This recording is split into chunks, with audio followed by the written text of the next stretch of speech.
m'appelle Elkan Ngwe. Elkan de mon prénom et Ngwe de mon nom de famille. J'ai 65 ans et je suis d'origine camerounaise. Alors, j'ai publié le roman Sita, sous-titre Les orteils de mon homonyme.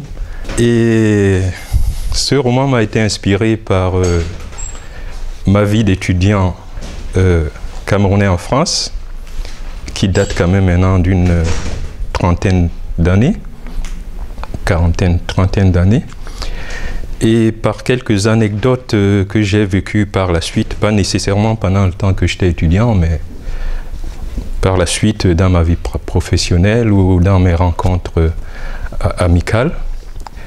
Et donc, mettant l'un dans l'autre, ça m'a donc suggéré une énigme qui met en, disons, en action deux personnages principaux, qui sont le narrateur, qui n'est pas moi, puisque c'est une fiction, et puis une héroïne qui est une femme assez spéciale.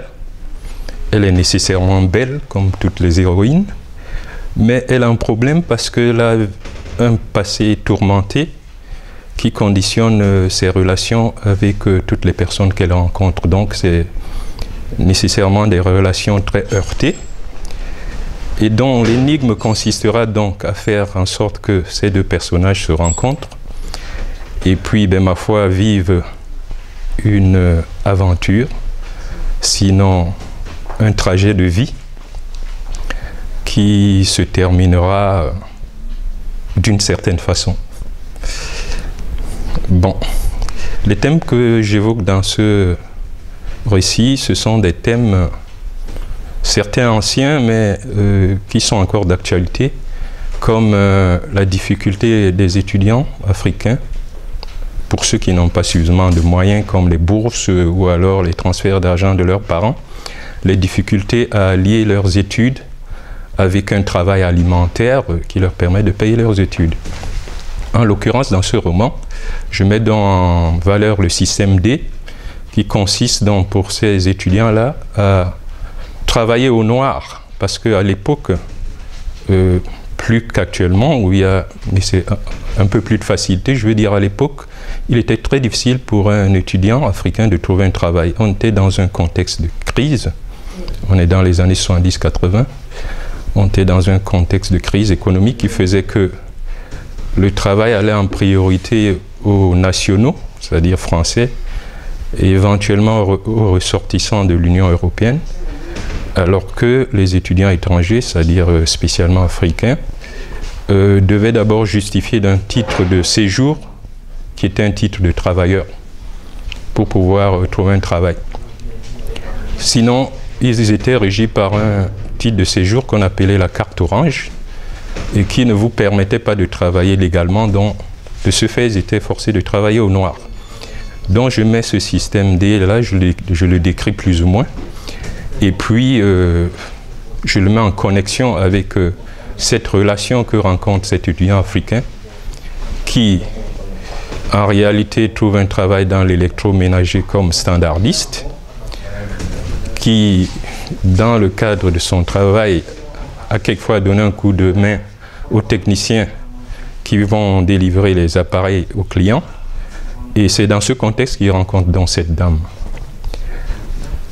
Donc, à côté de cela, j'évoque aussi le thème, disons, un thème un peu délicat, qui est celui des relations entre personnes de même couple. Bon, mais c'est un sujet que je fleure au passage, mais qui a son importance dans l'intrigue. J'évoque aussi des problèmes, une série d'autres problèmes qui ont rapport, je veux dire, à la vie même de l'étudiant, c'est-à-dire de l'étranger, c'est-à-dire l'éloignement du pays avec tout ce que ça entraîne de malaise, comme quelquefois des grands moments de nostalgie. J'évoque aussi les relations qui peuvent y avoir entre ces étudiants et leur pays d'accueil, c'est-à-dire les personnes qui y vivent, du fait que les mœurs ne sont pas toujours les mêmes et que quelquefois un type de relation peut apparaître suspect, sinon contre nature, à la limite contre nature. Donc tous ces éléments-là me permettent de construire une intrigue que je trouve assez intéressante et donc que je recommande aux lecteurs, tout en précisant que c'est une fiction parce que je parle à la première personne. Les quelques personnes à qui dont j'ai eu à solliciter les critiques ont souvent cru que je parlais de moi-même, mais comme je le dis à l'introduction, c'est une fiction et donc ce n'est pas moi-même.